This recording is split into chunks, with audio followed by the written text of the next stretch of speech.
Some consider Thomas Edison one of the greatest inventors ever. Edison was photographed next to a light bulb so often that people came to believe he invented it, but he didn't. Several inventors had already demonstrated various versions of incandescent lights before Edison patented the first commercially successful light bulb. Edison never crafted something out of nothing. His genius lay in his ability to craft something better, to perfect what was already available. His critics say his only real invention was taking credit for the inventions of others. So, was he America's greatest inventor, or was Edison a thief? You decide. Edison's life changed when he was 15 years old. One day, when he saw a station official's young son playing by the tracks in the path of an oncoming train, Edison rescued 2-year-old Jimmy Mackenzie before a train crushed him. The boy's father was deeply grateful and taught Edison how to operate Morse code on a telegraph machine. This was not easy to do. Operators had to quickly send out signals in dots and dashes, which were converted into letters that made up words and phrases. Edison began working full-time as a telegraph operator in Michigan, where he grew up, and later traveled around America, working at different offices for years. He was able to do this even though he was moderately deaf. He then decided to devote himself to a life as an inventor. Well, actually, he mainly improved upon what was already invented. In 1874, he developed an advanced version of a telegraph machine that could send and receive 4 telegraph messages simultaneously on a single wire, 2 in each direction. His quadruplex telegraph machine enabled his former employer, Western Union, to save money because the company could now send more messages without having to build new lines. Western Union purchased the rights to the invention for $10,000, around $260,000 in value today. Edison used the money to build his great laboratory at Menlo Park, New Jersey. He began by perfecting the telephone there. By 1876, Alexander Graham Bell had found a way to transmit human voices over wires. The telephone was revolutionary. Western Union commissioned Edison to improve upon Bell's invention, to make it practical, and so Edison worked on a telephone transmitter. While working to perfect the phone, he also tried to record the human voice. The phonograph put Edison on the map, giving him the nickname the Wizard of Menlo Park. He began to expand his factory and his appetite for more inventions. His big breakthrough came when he created a successful incandescent light bulb. As I mentioned earlier, others had already been making light bulbs. British inventor Joseph Swan obtained the first patent for a light bulb in Britain 2 years before Edison patented the bulb. Meanwhile, in America, William Sawyer and Alban Mann had received a U.S. patent for the incandescent lamp in 1878. So what did Edison do? He improved the bulb. Previous versions had only been able to work for a few minutes at a time. By October 1879, Edison had an aha moment. His bulb with a carbonized filament burned continuously for 14.5 hours. But that still wasn't good enough for him. He and his assistants tested thousands of plant materials and finally came up with a filament made from bamboo that could last up to 1,200 hours.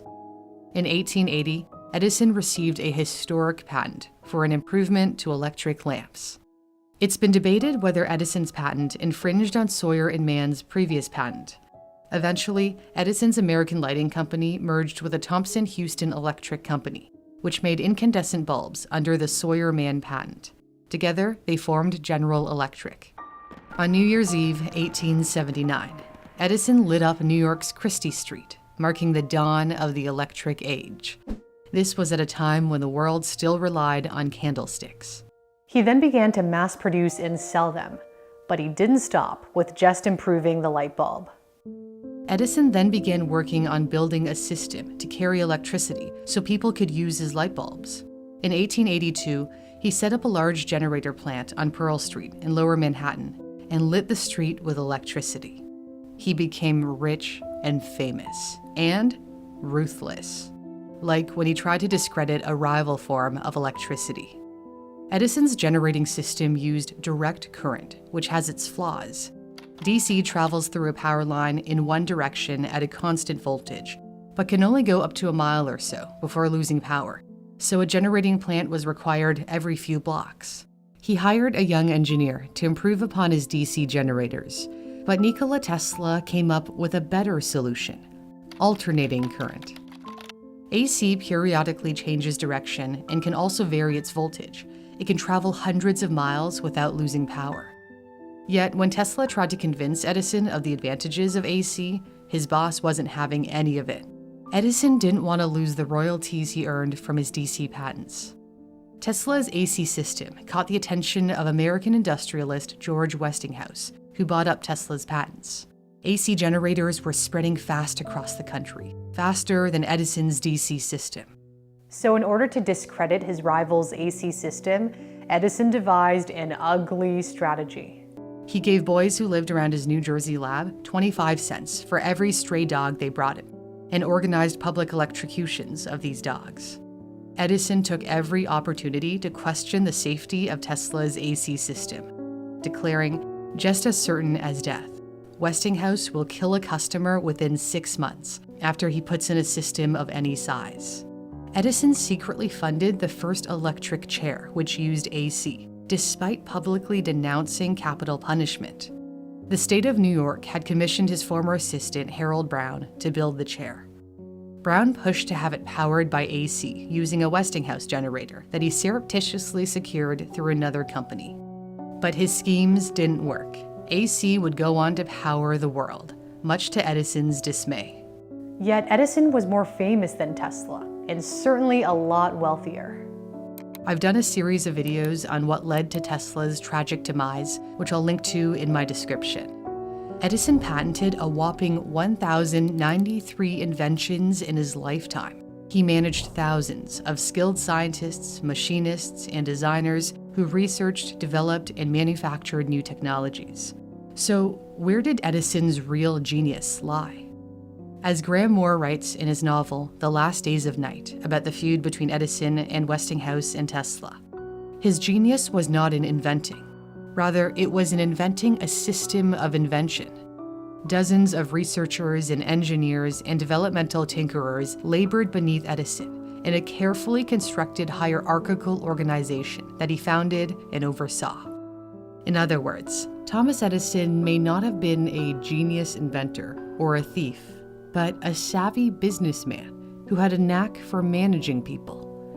It was his shrewdness as a manager that allowed him to turn laboratory discoveries into technological marvels in the marketplace, even if many of the original ideas came from someone else. Regardless of how you feel about Edison, his contributions have undoubtedly changed our lives. Whether you're a fan of him or Nikola Tesla, what they both had in common was a firm grasp of math and science. If you'd like to improve your STEM skills, to invent the next great thing, or simply to better understand the world, Brilliant is a website and app where you can learn math, science, and computer science interactively. I know my viewers particularly love their scientific thinking course. In this exercise, you have to make the bridge as rigid as possible with as few beams as possible. Another course popular with my viewers is their pre-algebra course, where you can strengthen your math skills in a fun way where it doesn't feel like learning. If you ever get stuck, you can click the explanation to see where you went wrong. Brilliant is great for those who are in school and also for those who are already working. I personally use Brilliant to help improve my critical thinking skills. You can dedicate a few minutes a day to improving your STEM skills by relearning the basics or having fun with their more advanced courses.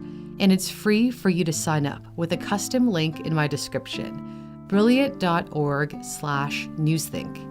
And the first 200 people who sign up with my link will get 20% off Brilliant's annual premium membership, which gives you unlimited access to the hundreds of courses they offer. Thanks for watching. For Newsthink, I'm Cindy Palm.